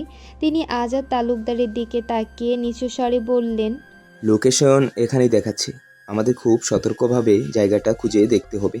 ওসির কথায় সম্মতি দিয়ে সবাই টর্চের আলো জ্বালিয়ে শ্মশানের ঝোপঝাড় ও অন্ধকার কোণগুলোতে তল্লাশি শুরু করলেন। তবে খুব বেশি বেগ পেতে হলো না। টর্চের জোরালো আলো শ্মশানের একটি জীর্ণ ও ভাঙা প্রাচীরের পাশে পড়তেই সবাই আটকে উঠল। সেখানে পড়ে আছে একটি মেয়ের নিথর দেহ। কাছে যেতেই আর বুঝতে বাকি রইল না, অবচেতন অবস্থায় পড়ে থাকা মেয়েটি আর কেউ নয়, এটা অনু। ওসির প্রস্তাবে সম্মতি দিয়ে সবাই দুই টিমে ভাগ হয়ে গেল। তৌফিক তালুকদার, আজাদ তালুকদার আর দুজন পুলিশ একদিকে গেলেন, অন্যদিকে রেজাউল তালুকদার। রিজবি, ওসি সাহেব আর বাকি পুলিশ সদস্যরা তল্লাশি শুরু করলেন। তবে বেশি বেগ পেতে হলো না। টর্চের জোরালো আলো শ্মশানের জীর্ণ ও ভাঙা দেয়ালের পাশে পড়তেই সবাই আটকে উঠল। সেখানে পড়ে আছে একটি মেয়ের নিথর দেহ। কাছে যেতেই আর বুঝতে বাকি রইল না, অবচেতন অবস্থায় পড়ে থাকা মেয়েটি আর কেউ নয়, অনু। অনুর এমন বিধ্বস্ত নিথর দেহ দেখে উপস্থিত সবাই মুহূর্তের জন্য স্তব্ধ হয়ে গেল। একজন মহিলা কনস্টেবল কালক্ষেপণ না করে দ্রুত এগিয়ে গিয়ে অনুর মাথাটা নিজের কোলের উপর টেনে নিলেন। পালস পরীক্ষা করে তিনি স্বস্তির নিঃশ্বাস ফেললেন, কারণ অনুর বেহাল দশা দেখে তিনিও প্রথমে ভেবেছিলেন মেয়েটি হয়তো বেঁচে নেই। তিনি অস্ফুট স্বরে বললেন, ওসি সাহেব বিস্ময়ে কপালে ভাঁজ ফেলে বললেন, ও মাই গড, মেয়েটা এখানে আসলো কি করে? রেজাউল তালুকদার অস্থির হয়ে বললেন, হাঁ করে তাকিয়ে দেখছো কি? ওকে দ্রুত এখান থেকে তোলো। পাশে দাঁড়িয়ে থাকা রিজবির মনে তখন অন্য কিছু চলছে। সে আশেপাশে সতর্ক দৃষ্টি বুলিয়ে নিয়ে ওসির কথার সূত্র ধরে রেজাউল তালুকদারকে মিন করে বলল, আমার মনে তো একই প্রশ্ন, তালুকদার বাড়ির বউকে কে সবার চোখে ফাঁকি দিয়ে এখানে আনলো? রেজাউল তালুকদার চরম বিরক্ত হয়ে রুক্ষ মেজাজে বললেন, এখন কি এসব ফালতু প্রশ্ন করার সময়? অনু সুস্থ হলেই ওর কাছ থেকে জেনে নেওয়া যাবে। এখন ওকে দ্রুত হসপিটালে নিয়ে যেতে হবে। এত কথা ব্যয় না করে দ্রুত ওখান থেকে তুলুন ওকে। ওসি সাহেব তাগাদা দিলেন। রিজবি চল শক্ত করে এগিয়ে গিয়ে অবচেতন অনুকে এক ঝটকায় পাজাকোলা করে তুলে নিল। অনুর পরনের শাড়িটা বড্ড এলোমেলো, কুচি অর্ধেক খুলে গেছে। লম্বা কালো রেশমি চুলগুলো অবিন্যস্তভাবে ছড়িয়ে আছে। মুখটা ফ্যাকাশে। রিজবি ওর গাড়ির সামনে গিয়ে থমকে দাঁড়ালো। পেছন ফিরে শান্ত অথচ গম্ভীর কণ্ঠে বলল, হসপিটালে নেওয়ার প্রয়োজন নেই, সেখানে যা চিকিৎসা পাওয়া যাবে তার সব ব্যবস্থাই বাড়িতেই করুন। বাড়িতে ডক্টর, নার্স যা লাগে আনা যাবে। আজাদ তালুকদার ভ্রু কুঁচকে রিজবির দিকে তাকালেন। পরিস্থিতি সামলানোর বদলে রিজবির জেদ দেখে তিনি বিরক্ত হয়ে প্রশ্ন করলেন, হসপিটালে নিতে সমস্যা কি? সব বিষয়কে পুতুল খেলা হিসেবে নাও কেন? রিজবি কাট গলায় উত্তর দিল, সমস্যা অনেক। একবার বাড়ি থেকে পালিয়েছে, আবার হসপিটাল থেকে পালানোর চেষ্টা করবে না, এর গ্যারান্টি কোথায়? তুমি কিভাবে শিওর হচ্ছ যে অনু পালিয়ে এখানে এসেছে? না পালালে কেউ তো আর বাড়ি থেকে এইভাবে হাওয়া হয়ে যায় না নিশ্চয়ই। আর তালুকদার বাড়িটা কোনো ভাঙা ঘর না যে কেউ ফাঁকা দিয়ে তোমার নাতনির লেজ ধরে টেনে এখানে এনে ফেলে গেছে। যার পালাবার সে পালাবেই। হসপিটালে নিলে পালিয়ে যাবে আর বাড়িতে নিলে পালাবে না, এ কেমন কথা? তা যাক গে, এত বেশি কথা বলছো কেন? তোমার মুখ থেকে তো কথাই বের হয় না, আজ হঠাৎ খুব ফুটছে। রিজবি কিছুটা বিরক্তি নিয়ে সিরিয়াস মুডে বলল, বউ হিসেবে মানে না ঠিক আছে, কিন্তু বিয়ের দিন নীলা পালিয়েছে, অনুকে বিয়ে করিয়েছ, সেও যদি পালিয়েছে, দুইবার বউ পালালে আমার প্রেস্টেজের হালুয়া হয়ে যাবে। কোনো রিস্ক নিতে চাই না আমি। সত্যি বলতে রিজভি অনুকে হসপিটালে নিতে দেবে না, কারণ হসপিটালে জ্ঞান ফেরার পর অনু চরম পাগলামি করবে, তার বলার অপেক্ষা রাখে না। রিজভি কোনোভাবেই চায় না অনু হসপিটালের মতো পাবলিক প্লেসে এইসব বিষয় নিয়ে পাগলামি করুক। এর ফলে দেখা যাবে রিজভির সমস্ত প্ল্যান জলে যাবে। এই যেমন রাতে সবাই যখন অনুকে নিয়ে টেনশন করছিল, রিজভি তখন সবার চোখের আড়ালে অনুর ফোনটা ওর লোকের মাধ্যমে এখানে পাঠিয়েছিল, যাতে করে রিজভি সবাইকে যা বোঝাতে চাচ্ছে তা আরও স্পষ্ট হয়। আজাদ তালুকদার কিছুটা রুক্ষ মেজাজে বললেন, তোর পেস্টিজ সুজি নাকি যে হালুয়া হয়ে যাবে? তাদের এই তর্কাতর্কির মাঝে বিরক্ত হয়ে ওসি সাহেব বলে উঠলেন। আপনার কি মেয়েটার চিকিৎসার ব্যবস্থা না করে এইভাবেই ঝগড়া করে যাবেন? মুহূর্তেই রিজভি এবং রেজাউল তালুকদার একসাথে ধমক দিয়ে উঠলেন। আপনি চুপ করেন তো মিয়া। দুজনের একসাথে দেওয়া ধমকে অপমানে ওসি সাহেবের মুখ চুপসে গেল। তিনি থমথমে মুখে বললেন, রাগ করবেন না তালুকদার সাহেব, মেয়েটার মঙ্গলের কথা একবার চিন্তা করে দেখুন। রেজাউল তালুকদার চড়া গলায় বললেন, আমাদের ফ্যামিলি ম্যাটারে নাক না গলিয়ে সাইডে যান, আমাদের একটু স্পেস দিন। পরপর অপমানে ওসির মুখ আষাঢ়ের কালো মেঘের মতো অন্ধকার হয়ে গেল। পাশ থেকে দুজন পুলিশ সদস্য মুখ চেপে ফিক করে হেসে উঠতেই ওসি সাহেব ধমক দিয়ে বললেন। বেয়াদব, সাইডে আসো। ধমক খেয়ে তাদের হাসি থামলো এবং তারা দূরে গিয়ে দাঁড়ালো। ওসি মুখে কিছু না বললেও মনে মনে তাদের 14 গোষ্ঠী উদ্ধার করতে লাগলেন। এই পরিবারের কাউকেই তার পছন্দ নয়। এখানে প্রত্যেকে ক্ষমতার অর্থ আর ক্ষমতার দম্ভে অন্ধ, মানুষকে মানুষ বলেই গণ্য করে না। রেজাউল তালুকদার চট্টগ্রামের সাবেক এমপি ছিলেন, আর বর্তমানে আজাদ তালুকদার সে গদিতে আসীন। বিশাল পারিবারিক ব্যবসার অহংকারে তাদের পা যেন মাটিতে পড়ে না। তার মধ্যে রিজভি ছেলেটা আরও এক ধাপ উপরে, রাগে জেদে সবার ঊর্ধ্বে। ওসি সরে যেতে রিজভি গমগমে কণ্ঠে বলল, অনু পালালে তোমার খানদানি বংশের মান সম্মান থাকবে তো? না থাকলে না থাকবে। এ রেজাউল তালুকদার কখনো কারো ধারেনি, আজও কাউকে পারোয়া করে না। বিদ্যুর কণ্ঠে তখনও জিদের পারদ। যতচ ফাঁকা বলি, পরও না করে সাহস এখনকার পরিস্থিতি আর এখনকার পরিস্থিতি সম্পূর্ণ ভিন্ন। মেয়েটার কিছু একটা হয়ে যাবে, তাড়াতাড়ি হসপিটালে নিয়ে চল। রিজভি নির্লিপ্ত গলায় বলল, যা হয় হোক, আমি হসপিটালে নিতে দেব না। আমাকে বলির পাঠা বানানোর সময় খুব সম্মানিত হয়ে দিতে এসেছিলেন। রেজাউল তালুকদার দমবার পাত্র নন, আর রিজভিকে বোঝানো অনেক টাফ ব্যাপার। তিনি কিছু বলতে যাবেন তখনই তৌফিক ও আজাদ তালুকদার সেখানে এসে পৌঁছালেন। রিজভির কোলে অনুকে দেখে তারা স্বস্তির নিঃশ্বাস ফেললেন। আজাদ তালুকদার বললেন, অবশেষে পাওয়া গেল, তা দাঁড়িয়ে আছিস কেন? দ্রুত বাড়িতে নিয়ে চল। তৌফিক তালুকদার অনুর বর্তমান অবস্থা পর্যবেক্ষণ করে বললেন, না না, বাড়িতে নয়, আগে হসপিটালে নিতে হবে। তার কথা বুঝে আজাদ তালুকদারও সায় দিলেন। রিজভি আর দেরি করল না, চুপচাপ অনুকে গাড়ির সামনের সিটে বসিয়ে সিট বেল্ট বেঁধে দিল। সে ড্রাইভিং সিটে বসতে যাবে এমন সময় রেজাউল তালুকদার ঝড়ের বেগে এগিয়ে এসে রিজভির হাত খপ করে ধরলেন। কণ্ঠে ঝাঁজ মিশিয়ে বললেন, অনুকে সোজা হসপিটালে নিয়ে যাবে। রিজভি আমার কথার অবাধ্য হওয়ার চেষ্টা করবে না, বলে দিলাম। রিজভি হেয়ালি করে বলল, ওকে। রেজাউল তালুকদার আশ্বস্ত হয়ে হাত ছেড়ে দিলেন। রিজভি গাড়ি স্টার্ট দিতেই তিনি বললেন, আমাদের কি নিয়ে যাবি না? রিজভি একবার আর চোখে তাকিয়ে বলল, তাড়াতাড়ি উঠবে, ফাস্ট। রেজাউল তালুকদার গাড়ির দরজায় হাত দেওয়ার আগে রিজভি স্টিয়ারিং ঘুরিয়ে সাঁ করে গাড়ি নিয়ে চলে গেল। যেতে যেতে উচ্চস্বরে বলল, আমি বাড়িতেই যাচ্ছি, আপনাদের চলে আসতে পারেন। তার এমন কাণ্ড দেখে রেজাউল ও আজাদ তালুকদার বোকার মতো তাকিয়ে রইলেন। তৌফিক তালুকদার পরিস্থিতি আঁচ করতে পেরে টিপ্পনি কেটে বললেন, আমাদের পুলিশের গাড়িতেই যেতে হবে। ভাইজান একটা ছেলে পয়দা করেছে বটে, একদম সুবহানাল্লাহ। আজাদ তালুকদার দীর্ঘশ্বাস ফেললেন। কোনো উপায় না দেখে তারা পুলিশের গাড়িতে উঠে বসলেন। তবে ওঠার আগে ওসি সাহেবকে কঠোরভাবে শাসিয়ে দিলেন, এই ঘটনা যেন কোনোভাবে কাকপক্ষীয় না জানতে পারে। এর সাথে ডক্টরকেও ফোন করে জানিয়ে দিলেন সবটা। ভোর হয়ে গেছে, কিন্তু আকাশে গুমুট মেঘের কারণে চারপাশে অতটাও আলো ফোটেনি। চারপাশে থমথমে পরিবেশ, আকাশও যেন এক জায়গায় থেমে আছে। রিজভি গাড়ি ড্রাইভ করতে করতে হঠাৎ খেয়াল করলো অবচেতন অনু গাড়ির ঝাঁকিতে বারবার হেলে যাচ্ছে। যদিও সিট বেল্ট বেঁধে দেওয়া হয়েছে, বিষয়টা নিয়ে সে অত মাথা ঘামালো না।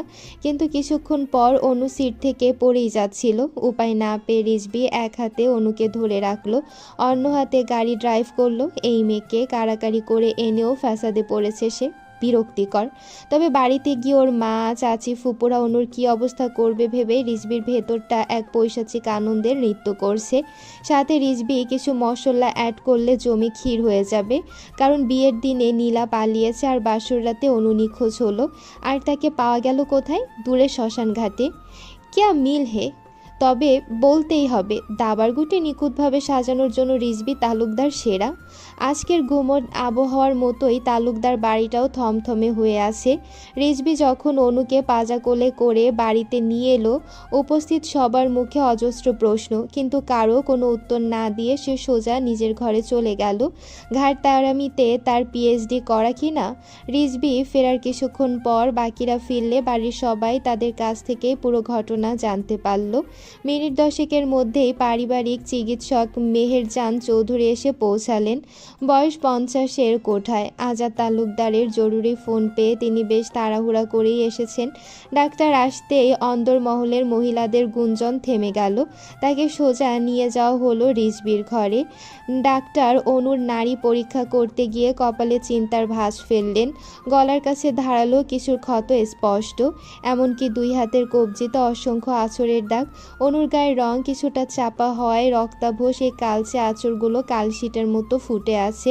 ঘরটি সুগন্ধি কাঁচা ফুলে সুসজ্জিত থাকলেও নতুন বইয়ের এমন বিধ্বস্ত অবস্থা দেখে ডাক্তার বিচলিত হলেন। তালুকদার বাড়ির সঙ্গে তার দীর্ঘদিনের পুরনো সম্পর্ক। এখানকার সমীকরণগুলো তার অজানা নয়। মনে মনে কিছুটা খটকা জাগলেও তিনি গম্ভীর মুখে বললেন, প্রেশার অনেক লো, পালস রেটও স্বাভাবিক নয়। প্রচণ্ড ট্রমার কারণে ওর নার্ভাস সিস্টেম স্বাভাবিকভাবে শাটডাউন হয়ে গেছে। আসলে কি ঘটেছিল পেশেন্টের সাথে একটু খুলে বলবেন কি? রিজবির রুমে তখন মারজানা, রুবিলা, আসিয়া বেগম আর রিজবি নিজে উপস্থিত। বাকিরা দরজার বাইরে উৎসুক হয়ে দাঁড়িয়ে। রিজবি কিছু বলতে যাচ্ছিল, কিন্তু তাকে থামিয়ে দিয়ে আসিয়া বেগম অত্যন্ত সাবলীলভাবে বললেন, আসলে নতুন জায়গা, তার উপর বাচ্চা মেয়ে। ভোর রাতে বাড়িতে কিছু ক্রিমিনাল ঢুকেছিল, ঠিক ওই সময়ে অনু কোনো দরকারে নিচে নেমেছিল। আর তারপর যা হয়েছে, তবে ভাগ্য ভালো মেয়েটার খুব বড় কোনো ক্ষতি হয়নি। আসিয়া বেগম রিজবির একমাত্র ফুপু, রিজবির বিয়ে উপলক্ষে এসেছেন। ভীষণ ব্যক্তিত্ব সম্পন্ন এবং স্মার্ট। কত অনায়াসে না পরিস্থিতি সামাল দিলেন। তবে তার মিথ্যা উত্তরে রিজবি মনে মনে ক্ষুব্ধ হলো। সে চেয়েছিল ডাক্তারকে সত্যিটা জানানো হোক। কেন তার এমন মনে হলো সেই কারণ তার নিজেরও অজানা। কিন্তু ফুপু যখন বলেই ফেলেছেন, তাই সে চুপচাপ দাঁড়িয়ে রইল। সারা রাত চোখের পাতায় এক না করার কারণে চোখ দুটো রক্তাভ হয়ে আছে ওর। আসিয়া বেগমের শান্ত ও স্বাভাবিক কথায় ডক্টর আর কথা না বাড়িয়ে অনুর গলার কালচে দাগটা গভীরভাবে খেয়াল করলেন। কোনো ধারালো অস্ত্রের আঁচড় মনে হচ্ছে। তিনি ক্ষতস্থানে মেডিসিন লাগাতে লাগাতে রিজবিকে প্রশ্ন করলেন, পেশেন্টের নাম কি রিজবি? রিজবি পকেটে হাত গুজে জানালার বাইরের ঝিরিঝিরি বৃষ্টির দিকে তাকিয়ে নির্লিপ্ত গলায় বলল, অনু? পুরো নাম? জানি না। বয়স কত? জানি না। ডক্টর কিছুটা ভ্রুকুঁচকে আর চোখে তাকালেন। তিনি দীর্ঘশ্বাস ফেলে ব্যাগ থেকে সিরিঞ্জ বের করলেন। রিজবিকে তিনি আগে থেকেই চেনেন। ছেলেটার উদ্ধত স্বভাব তার মোটেও পছন্দ নয়। তিনি বললেন, আমি ওষুধ লিখবো, বয়সটা বলবেন প্লিজ। রেজাউল তালুকদার কক্ষে প্রবেশ করলেন তখন। গম্ভীর কণ্ঠে বললেন, পুরো নাম অনুমিনা তালুকদার অনু, বয়স 19। ডক্টর চুপচাপ নিজের কাজ করতে করতে বললেন, আমি একটা মাইল্ড সিডেটিভ দিয়েছি। এখন ওর দীর্ঘক্ষণ নিরবিচ্ছিন্ন ঘুমের প্রয়োজন। তবে জ্ঞান ফেরার পর ওকে কোনোভাবেই মানসিক চাপ দেওয়া যাবে না। আর এই স্যালাইনটা চলতে থাকুক। রুবিলা বেগম পাশ থেকে জিজ্ঞেস করলেন, ওর জ্ঞান ফিরবে কখন? জ্ঞান ফিরতে 10-12 ঘন্টা সময় লাগবে। ইঞ্জেকশনের কারণে এখন গভীর ঘুমে থাকবে সে, চিন্তার কিছু নেই। মারজানা তালুকদার ভ্রুকুঁচকে বিরক্তি নিয়ে বললেন, রাতে রিসেপশনের অনুষ্ঠান আছে, এই মেয়ে জ্ঞান না ফিরলে অনুষ্ঠান হবে কি করে? ডাক্তার সাহেব বললেন, পরিস্থিতি এখন হাতের বাইরে, সবটা আপনাদেরই ম্যানেজ করতে হবে। আমার কাজ শেষ, আমি এখন আসি। তিনি উঠে দাঁড়াতেই দরজার পাশ থেকে তৌফিক তালুকদার বললেন, বাইরে এখন মুষলধারে বৃষ্টি শুরু হয়েছে। বৃষ্টি থামা পর্যন্ত অপেক্ষা করলে ভালো হতো। উপায় নেই, আমাকে অন্য এক রোগীকে দেখতে যেতে হবে। দেরি করা যাবে না একদম। তাহলে আসুন, আমি আপনাকে এগিয়ে দিচ্ছি। ঘর থেকে বেরোনোর আগে ডাক্তার শেষবারের মতো সতর্ক করে দিলেন। পেশেন্টকে যেন কোনো বাড়তি মানসিক চাপ বা স্ট্রেস না দেওয়া হয়। দীর্ঘদিনের অভিজ্ঞতা থেকে তিনি ঠিকই বুঝেছেন অনুর সাথে কোনো স্বাভাবিক দুর্ঘটনা ঘটেনি, এর পেছনে অন্য কোনো রহস্য লুকিয়ে আছে। কিন্তু তালুকদার বাড়ির মানুষরা ভাঙবে তবু মচকাবে না গোছের, তাই সরাসরি কিছু না বলে তিনি সাবধান করে দিয়ে বিদায় নিলেন। তৌফিক তালুকদার ডাক্তারকে এগিয়ে দেওয়ার পাশাপাশি জরুরি ওষুধগুলো আনতেও বেরিয়ে গেলেন।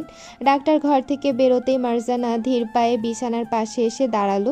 অনুর পাতলা ঠোঁট দুটো ফ্যাকাশে হয়ে আছে, নিঃশ্বাস বইছে খুব ক্ষীণ গতিতে। পান পাতার মতো ঢলঢলে মুখশ্রীতে গাঢ় ক্লান্তির ছাপ রয়েছে, কপালের ওপর বেবি হেয়ারগুলো লেপ্টে আছে। মারজানা তালুকদার অনুর উপর চরম ক্ষিপ্ত। তিনি শুধু নন, বাড়ির অনেকেই তার মতো মেয়েটার উপর মহা বিরক্ত। সারা রাত কেউ ঘুমানোর সুযোগ পায়নি। তাদের মনে একটাই চিন্তা যে নীলার মতো অনু কারো হাত ধরে পালানোর চেষ্টা করছিল। তিনি অনুর এমন ইনোসেন্ট ফেস দেখে দাঁতে দাঁত চেপে বলল, দেখলে মনে হবে ভাজা মাছটা উল্টে খেতে জানে না, অথচ দেখো দুই বোন মিলে আমাদের বংশের মান সম্মান নিলামে তুলে দিয়েছে। রেজাউল তালুকদার ঘর থেকে বেরিয়ে যাচ্ছিলেন। এমন সময় মারজানার এই উক্তি শুনে তিনি ফিরে দাঁড়ালেন। রাগী কণ্ঠে সবাইকে আদেশ দিলেন রুম থেকে বেরিয়ে আসার। রিসবি বাদে সবাই ঘর থেকে বেরিয়ে আসো। এই ঘটনা নিয়ে এখন আজ যেন একটা টু শব্দ না হয়, পরে ঠান্ডা মাথায় এ নিয়ে আলোচনা করা হবে। রেজাউল তালুকদারের আদেশ পেয়ে সবাই রুম থেকে বেরিয়ে গেল। কক্ষ ফাঁকা হবার পর রিজবি কিছুটা বিরক্তি নিয়ে কাউচে গা এলিয়ে দিল। সারা রাত অনেক ধকল গেছে। বাড়ির সবাই প্রতিদিন একসাথে নাস্তা করলো, আজকের সকালটা ছিল একদম ভিন্ন। যে যার মতো নাস্তা শেষ করে দ্রুত নিজের ঘরে চলে গেছে। পুরো বাড়ির পরিবেশ থমথমে, সবার মেজাজ যেন সপ্তম আকাশে চড়ে আছে। ঘড়ির কাঁটা তখন সকাল 7টার ঘরে। ড্রয়িং রুমের সোফায় বসে মারজানা, রুবিলা ও আসিয়া নিচু স্বরে অনুকে নিয়ে আলোচনায় ব্যস্ত। বাড়ির পুরুষেরা অনেক আগেই নাস্তা সেরে যার যার কাজে বেরিয়ে পড়েছেন। আজ রাতে বড় ছেলের বিয়ের রিসিপশন, কাজের পাহাড় জমে আছে। অনেক গণ্যমান্য ব্যক্তিকে আমন্ত্রণ জানানো হয়েছে, তাই অন্দরমহলের পরিবেশ বিষিয়ে থাকলেও সবাই নিজেকে শান্ত রাখার আপ্রাণ চেষ্টা করছে। খাবার টেবিলে ঈশান একা বসে ভিডিও গেমস খেলছে, বাকিরা যে যার মতো ঘরে ঢুকে পড়েছে। কেউ বা গোমট ভাব কাটাতে ছাদে আড্ডা দিচ্ছে। ঠিক এমন সময় ড্রয়িং রুমে উপস্থিত হলেন অনুর বাবা মা। রেজাউল তালুকদারের দুই পক্ষের পরিবারের মাঝে কোনো কালেই মিল ছিল না। এমনকি অনুর দাদি কুলসুম বেগম কোনোদিন এই বাড়ির চৌকাট মারায়নি, রেজাউল তালুকদারই তাকে কখনো আনেননি বলা বাহুল্য। দুই সতীনের সম্পর্ক ছিল আদায় কাজকলায়।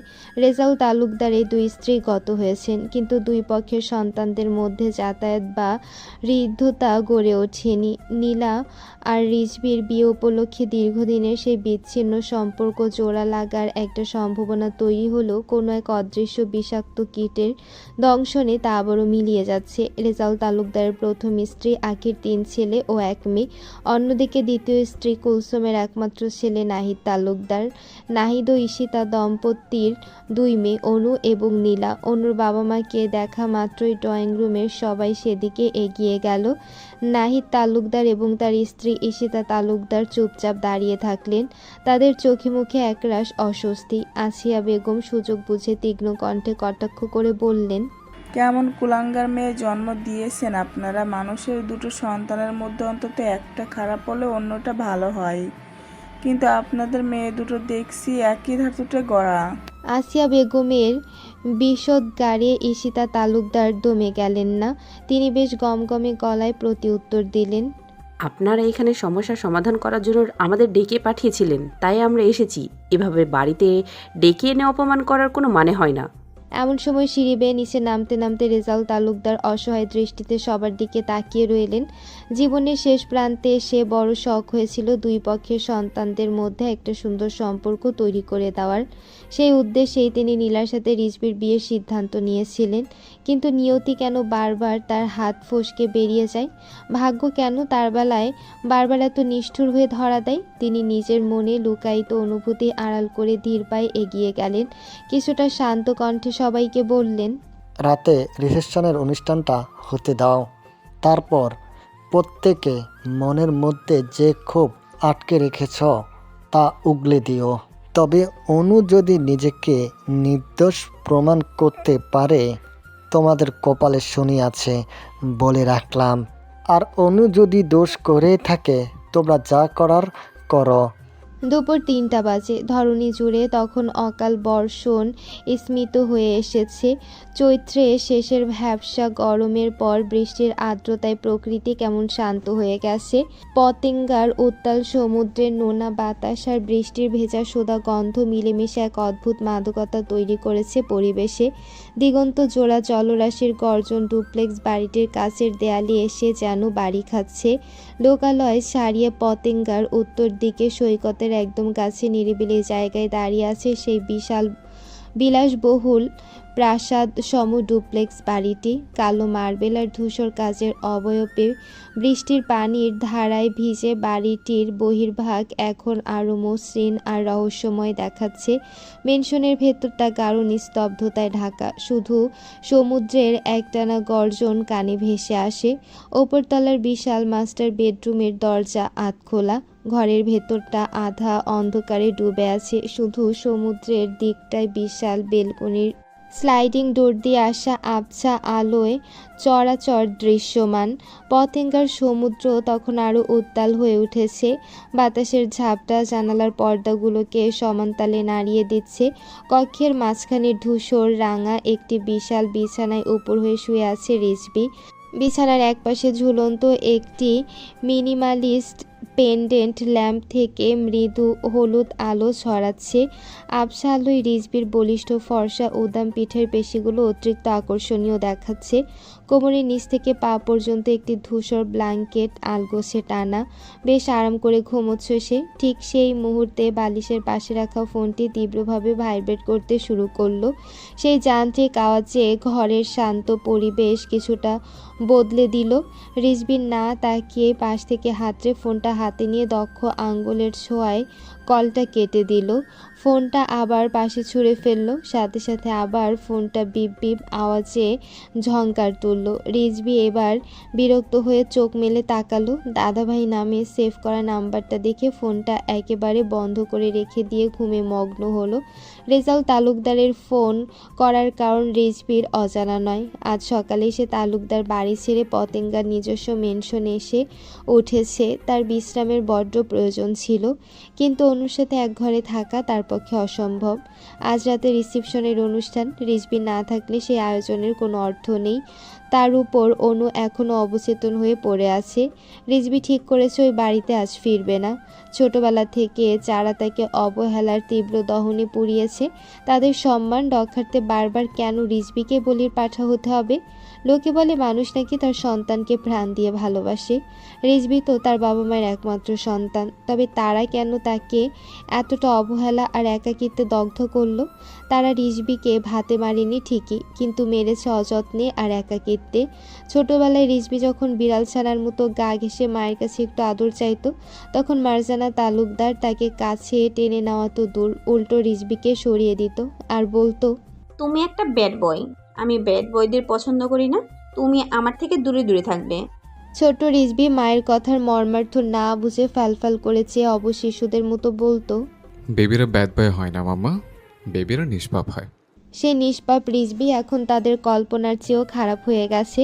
শুধু অভাবে মানুষের স্বভাব নষ্ট হয় না, অবহেলার তীব্র পারদেও একটা মানুষ জানোয়ারের রূপ নিতে পারে। রিজভির মনে পড়ে না কখনো মন খারাপের দিনে বাবা মা তার মাথায় একটু স্নেহের হাত বুলিয়ে দিয়েছে কিনা। অথচ সেই একই সময় বাড়ির অন্য শিশুরা কত আদরে বড় হয়েছে। তাদের সামান্য আহ শব্দে বাড়ির সবাই উতলা হয়ে উঠত। অথচ রিজভির কিছু হলে মারজানা কিংবা আজাদ তালুকদারের মধ্যে মধ্যে কোনো ভাবান্তরই হতো না। আজাদ তালুকদার রিজবির সব প্রয়োজন মিটিয়ে দিতেন, কিন্তু কখনো পাশে বসে সঙ্গ দিতেন না। তবে সবাই যে তাকে অবহেলা করত তা নয়। দাদা এবং চাচা চাচিরা তাকে মাথায় করে রাখতেন ঠিকই, কিন্তু বাবা মায়ের প্রবল উদাসীনতার কাছে সেই ভালোবাসা রিজবির কাছে খুব ফিকে মনে হতো। রিজবির বয়স যখন মাত্র 10 বছর, আজাদ তালুকদার একদিন তাকে জানালেন তারা ইংল্যান্ডে বেড়াতে যাবেন।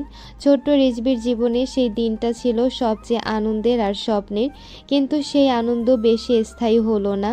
ইংল্যান্ডে যাওয়ার 2 দিন পর ওর বাবা মা ওকে আর ফিরিয়ে আনলো না, রেখে আসলো এক কঠোর বোর্ডিং স্কুলে। যে বয়সে একটি শিশু অন্ধকারকে ভয় পায়, একা ঘুমাতে পারে না, সেই বয়সে রিজবিকে স্বদেশের মাটি আর চেনা আকাশ ছেড়ে সম্পূর্ণ অচেনা এক পরিবেশে পাড়ি জমাতে হলো। পরে বুঝতে পেরেছিল রিজবিকে বিদেশের বোর্ডিং স্কুলে রেখে আসার জন্যই তারা ইংল্যান্ডে গিয়েছিল, কিন্তু শৈশবের এই একাকিত্ব আর মা বাবার তার প্রতি এই হীন কাজ রিজবির মনে তীব্র প্রভাব ফেলে। মানসিক যন্ত্রণায় ছটফটিয়ে তার দিনরাত অতিবাহিত হতে থাকে। তখনকার সেই মানসিক যন্ত্রণার একাকিত্ব থেকে প্রাণবন্ত রিজবি হয়ে ওঠে গম্ভীর, রকচটা আর বেপরোয়া স্বভাবের। ইংল্যান্ডে থাকাকালীন একমাত্র রেজাউল তালুকদার রিজবির সঙ্গে দেখা করতে যেতেন। বলা বাহুল্য, রেজাউল তালুকদার রিজবিকে যতটা ভালোবাসতেন ততটা আর কেউ বাসেনি। এজন্যই রিজবি আজও তার কথায় তালুকদার বাড়িতে যান। আজাদ তালুকদার ইংল্যান্ডে রিজবির সাথে একবার দেখা করতে গিয়ে ফিরে এসেছিলেন। রিজবি দেখা করেনি তার সাথে। বাড়ির লোক ফোন দিয়ে খোঁজ নিত, কিন্তু রিজবি তাতে বেশ বিরক্ত বোধ হতো। বাড়ি ফেরার কথাও মুখে আনিনি কখনো। তার এই নিঃশব্দ অভিমান নিঃশব্দে হৃদয়ে মিশে এক গভীর জখম তৈরি করেছে। এখন আর অভিমান হয় না ওর। কৈশোরের গণ্ডি পেরিয়ে সে যখন অক্সফোর্ড ইউনিভার্সিটিতে কেমিক্যাল ইঞ্জিনিয়ারিংয়ে ভর্তি হলো, তখন থেকেই তার দুচোখে ছিল এক অদম্য জেদ। অসাধারণ মেধার জোরে সে অনায়াসে বড় কোনো গবেষণা প্রতিষ্ঠানে বিজ্ঞানী হিসেবে ক্যারিয়ার গড়তে পারত, কিন্তু কোনো এক অজানা কারণে রিজবি বেছে নিল অন্য পথ। সরাসরি বিজ্ঞানের তাত্ত্বিক গবেষণায় নিমগ্ন না হয়ে রিজবি তার অর্জিত প্রজ্ঞা ও উদ্ভাবনী জ্ঞানকে পুঁজি করে বিদেশের মাটিতে একটি স্টার্টআপ গড়ে তোলে। তার দূরদর্শিতা আর নিরলস প্রচেষ্টায় কোম্পানিটি অভাবনীয় সাফল্যের মুখ দেখে যাচ্ছিল রিজবির কল্পনাতীত। দ্রুতই আন্তর্জাতিক পরিমণ্ডলে তার মেধার সুখ্যাতি ছড়িয়ে পড়ে। এভাবেই সাফল্যের সিঁড়ি বেয়ে পার হয়ে গেল তার জীবনের বর্ণাঢ্য 31টি বছর। জীবনের এই দিনগুলো রিজবির জন্য মোটেও সহজ ছিল না। সবচেয়ে বড় উত্থান পাতান ঘটেছে রিজবির জীবনে, পাল্টে দিয়েছে ওর জীবনের মোড়। বিদেশে থাকলেও দেশের মাটিতে তার অনুপস্থিতিতেই তিলে তিলে গড়ে উঠেছিল এক সর্বাধুনিক ঔষধ কারখানা। কেমিক্যাল ইঞ্জিনিয়ারিংয়ে পিএইচডি হোল্ডার হিসেবে নিজের অর্জিত দীর্ঘ শিক্ষার গবেষণার নির্যাসকে সে বিফলে যেতে দেয়নি। রিজবির মনে সবসময় এক দুর্জয় জেদ কাজ করত। সে বাংলাদেশে ফিরেও আর কখনো তালুকদার বাড়িতে নিয়ম করে থাকবে না। সেই আত্মমর্যাদাবোধ আর স্বাধীনতার তাড়না থেকেই উত্তর পতেঙ্গার এই নির্জন সৈকত ঘেঁষে সে গড়ে তুলেছে নিজের বিলাসবহুল ডুপ্লেক্স মেনশন। রিজবি দেশে ফিরেছে 6 মাস পূর্ণ হলো তার যাতায়াত মূলত 2 দেশেই।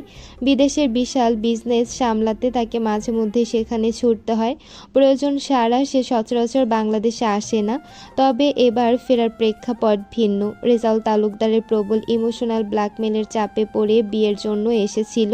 নিজের অতীত থেকে রিজবি বুঝে গিয়েছিল মানুষের শরীরে আঘাত করলে সে যতটা কষ্ট অনুভব করে, মনে আঘাত করলে তার চেয়েও শতভাগ বেশি কষ্ট অনুভব করে, কিন্তু এর কোনো ব্যাখ্যা হয় না। এজন্যই রিজবি নীলা আর আদিকে খুন করলেও অনুকে সে মানসিক যন্ত্রণা দিয়ে দগ্ধ করবে। কারণ রিজবি যেমন মানুষ খুন করে তৃপ্তি পায়, তার চেয়ে বেশি তৃপ্তি পায় কাউকে মানসিক যন্ত্রণায় দগ্ধ করে। প্রথম থিওরিতে মানুষ একবার কষ্ট পেয়ে মুক্তি পেয়ে যায়, আর দ্বিতীয় থিওরিতে মানুষ প্রতি মুহূর্তে মৃত্যুর সমান কষ্ট পায়, কিন্তু মুক্তি মেলে না। অতীতের স্মৃতিচারণ করতে করতে রিজবির কানে করিডোর থেকে একজোড়া বুটের জোরালো আওয়াজ ভেসে এলো, যা এদিকে এগিয়ে আসছে। রিজবি জানে কে আসছে, নাভান আসছে। এমনকি নাভান কী জন্য আসছে তাও আন্দাজ করে নিল। নাভান ওর শুধু অ্যাসিস্ট্যান্ট নয়, সে রিজবির রাইট হ্যান্ডও। ছেলেটা বেশ বিচক্ষণ এবং একমাত্র মানুষ যাকে রিজবি মন ভরে বিশ্বাস করে। নাভান দরজার কপাটে আলতো টোকা দিয়ে বেশ নিচু স্বরে ডাকলো, ভাই, রিজবি ভাই, একটু শুনবেন? রিজবি কোনো উত্তর দিল না। নাভান দরজার ওপাশ থেকে কিছুটা গম্ভীর গলায় আবারও বলল, আপনার দাদা ভাই কল দিয়েছেন। আপনার ফোন বন্ধ পেয়ে উনি খুব চেঁচামেচি করছেন। রিজবি এবারও চুপ। নাভান ফের বলল, রিসিপশনের অনুষ্ঠান শুরু হবার আগে আপনাকে তালুকদার বাড়িতে যেতে বলেছেন। রিজবি এবার ধীরগতিতে বিছানায় উঠে বসলো। এলোমেলো চুল আঙ্গুলের ভাঁজে ব্যাক ব্রাশ করে বিছানা থেকে পা নামিয়ে দাঁড়ালো। মার্বেল পাথরে পা রাখতে সারা শরীরে এক অদ্ভুত শীতলতা ছুঁয়ে গেল। বেডসাইড টেবিল থেকে পানি ঢালতে ঢালতে বলল, বলে দে, আমি যাব না। নাভান অস্থির হয়ে পড়ল। দাদা ভাই কলে আছেন, আপনি কথা বলেন। তোর মুখে কি বোমা পড়েছে যে বলতে পারছিস না? নাভানের ফোন লাউড স্পিকারে থাকায় রেজাউল তালুকদার সবটা শুনলেন। তিনি কিছুটা চেঁচিয়ে বললেন, বিকালের মধ্যে উপস্থিত না থাকলে বোমা তোর ইয়ের মধ্যে মারবো। রিজবি এগিয়ে এসে নাভানের থেকে ফোনটা হাতে নিয়ে বলল, আমি যেতে পারবো না। শুনতে পাওনি? রেজাউল তালুকদার এবার কিছুটা রাগী কণ্ঠে বলল, তুমি কিন্তু কথার খেলাপ করছো। করলাম। রেজাউল তালুকদার কণ্ঠ কিছুটা নমনীয় করে বলল, তুমি আমাকে ছুঁয়ে প্রতীক্ষা করেছিলে। বিয়ের পর থেকে বৌবাত পর্যন্ত আমার কথা মানবে। তোমার কাছে আমি মাত্র এই 2টা দিন চেয়েছিলাম, আর তুমি জোর করে প্রমিস করেছিলে।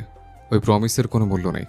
রেজাউল তালুকদার একটা দীর্ঘশ্বাস ফেলে বলল, আমি মরার পর বুঝবে মূল্য ছিল কি ছিল না। রিজবি দাঁতে দাঁত চেপে হিসিয়ে বলল, What the hell? তার কথা শেষ হওয়ার আগেই কলটা বিপ বিপ আওয়াজে কেটে গেল। তালুকদার ভিলায় আজ সাজ সাজ রব। সন্ধ্যার অন্ধকার নামার আগেই পুরো বাগানটি নিয়ন আলোয় ঝলমল করে উঠেছে। বড় বড় আম গাছগুলোতে জড়ানো লতানো বাতিগুলো যেন নক্ষত্রের মতো জ্বলছে। নানান রকমের খাবারের সুঘ্রাণ চারপাশে ম ম করছে। বাগানের একপাশে সুবিশাল স্টেজ, খাবারের সাইডটা আলাদা। আমন্ত্রিত অতিথিদের তালিকায় চট্টগ্রামের বাঘা ব্যবসায়ী থেকে শুরু করে বড় বড় রাজনীতিবিদদেরও উপস্থিত আছে।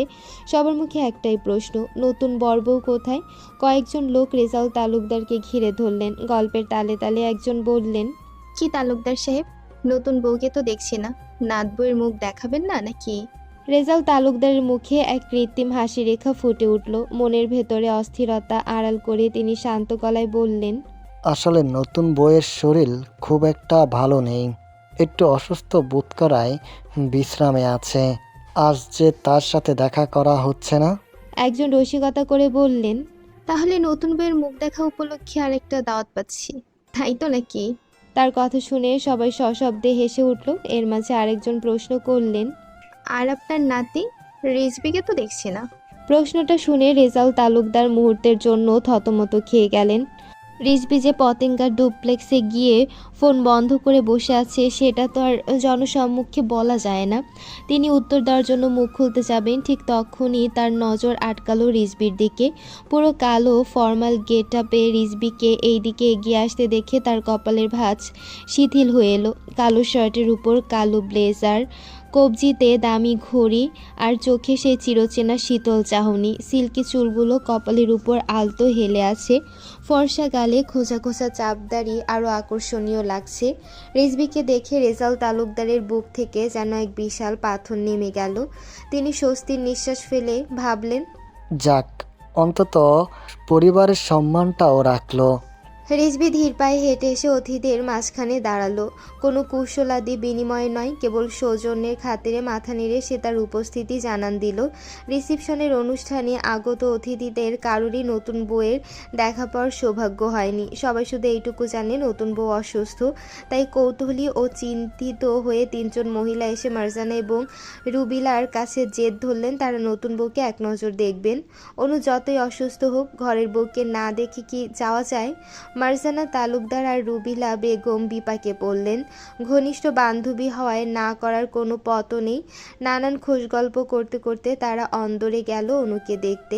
সেখানে গিয়ে তারা দেখলেন অনু বিছানায় অচেতন হয়ে শুয়ে আছে আর তার শীর্ণ হাতে স্লাইন চলছে। বাসর রাতের পরে নতুন বধূর এমন বেহাল অবস্থা দেখে তারা কয়েকজন ফিসফিস করে বলতে লাগলেন, আহারে, বাচ্চা মেয়েটাকে প্রথম রাতেই একদম আদমরা করে ফেলেছে। অন্য একজন তার কথায় সায় দিয়ে দীর্ঘশ্বাস ফেলে বললেন, ঠিক বলেছ, মেয়েটার অবস্থা দেখে সত্যিই মায়া লাগছে। যত সব কন্ট্রোলেস ব্যাটা ছেলে। মারজানা রুবিলা তাদের কথায় কোনো উত্তর দিল না। এমন সময় রিজবি একটা দরকারে ঘরের কাছে আসতেই ভেতরের আলাপগুলো তার কানে পৌঁছালো। সাথে সাথে পা দুটো থমকে গেল তার। পরিস্থিতি কিছুটা আন্দাজ করতে পেরে নিঃশব্দে দরজার পাশে হেলান দিয়ে দাঁড়িয়ে নির্লিপ্ত কণ্ঠে বলে উঠল, এই যে পাড়ার কচি টান্টিরা, বেড়াল হলেও মাছ দেখলে নিজেকে কন্ট্রোল করার অশেষ ক্ষমতা আমার আছে। পুরুষালী গম্ভীর কণ্ঠ কানে যেতেই সবাই একযোগে দরজার দিকে তাকালো। রিজবিকে দেখে তারা একটু থতমতই খেয়ে গেল। ইনিয়ে বিনিয়ে কিছু বলে মান সম্মান খোয়ানোর চেয়ে তারা সেখান থেকে প্রস্থান করাটাই শ্রেয় মনে করলো। তাদের মধ্যে সাবরিনা নামের একজন বলল, আমার হাজবেন্ড একা আছে, আমি গেলাম, তোমরা থাকো। কথাটা বলেই সে রিজবির পাশ কেটে হনহনিয়ে চলে গেল। তার পিছু পিছু বাকিরাও এক প্রকার পালালো। মারজানা বেরিয়ে যাওয়ার আগে রিজবির অনুভূতিহীন চোখের দিকে একবার তাকালো, তারপর চুপচাপ বেরিয়ে গেল। তারা যেতেই রিজবির ঘরের আলমারিতে কিছু খুঁজতে থাকলো, পেয়েও গেল। কাল রাতে অনুর খুলে রাখা সকল সোনার গহনা রিজবি আলমারিতে তুলে রেখেছিল। কিন্তু বাড়িতে ফিরে পরিবেশ কেমন ঠান্ডা লাগায় রিজবির মাথায় আরেকটা কুবুদ্ধি এসেছে। গহনাগুলো একটা ব্যাগে ভরল। গহনাগুলো সাবেকি হওয়ায় তার প্রতিটা জিনিসই নিখুঁত এবং ভারী অনেক। এই গহনাগুলোর মধ্যে লুকিয়ে আছে তালুকদার বাড়ির ঐতিহ্য। পুরো গহনা মিলে প্রায় 20 ভরি হবে। রিজবি সবগুলো গহনা ব্যাগে ভরে বেলকনিতে গেল। এই দিকটা একদম অন্ধকার এবং নিরিবিলি। নিচে নাভান একা দাঁড়িয়ে আছে। রিজবি ব্যাগটা ফেলে দিতে নাভান সেটা ক্যাচ করলো। নাভান জানে না এই ব্যাগে কি আছে। রিজবি শুধু ওকে বলেছে ব্যাগটা দূরে কোনো নর্দমায় ফেলে দিতে। রিজবি ভক্ত নাভান ওর কথা মতো ব্যাগটা নিয়ে একটা নর্দমায় ফেলে দিয়ে আসলো। রাত বাড়ার সাথে সাথে উৎসবের কোলাহলে স্মিত হয়ে এলো। গেটের বাইরে বিদায়ী অতিথিদের গুঞ্জন এখন ক্ষীণ। বাগানে সে আলোকসজ্জাগুলো এখনও জ্বলছে ঠিকই, কিন্তু উৎসবের আমেজ ছাপিয়ে তালুকদার বাড়িতে এখন এক জমজমাট গাম্ভীর্য। আসিয়া বেগম ড্রয়িং রুমের সোফায় বসে আনমনে শাড়ির আঁচল খুঁড়ছিলেন। সকলের সেই তিক্ত বাক্য বিনিময় তার মনের কোণে বিষের মতো বিচ্ছে। সকালবেলা অনুর বাবা মার ওপর যে ব্যবহার করেছিল সেটা এখন তার নিজের কাছেই কেমন যেন অশোভন ঠেকছে। তিনি বরাবরই সোজাসাপটা কথা বলেন, কিন্তু আজ যেন রাগের মাথায় জ্ঞান বুদ্ধি হারিয়ে ফেলেছেন। তার চেয়ে বড় কথা, অনুর বাবা মাকে কষ্ট দেওয়ায় রেজাউল তালুকদারও যে কষ্ট পেয়েছে তার বলার অপেক্ষা রাখে না। পরোক্ষভাবে নিজের বাবাকে আসিয়া কষ্ট দিয়েও শান্তিতে নেই। সকাল থেকে তিনি রেজাউল তালুকদারকে একা পাওয়ার সুযোগ খুঁজছিলেন, কিন্তু সুযোগ হয়ে ওঠেনি এই অবধি।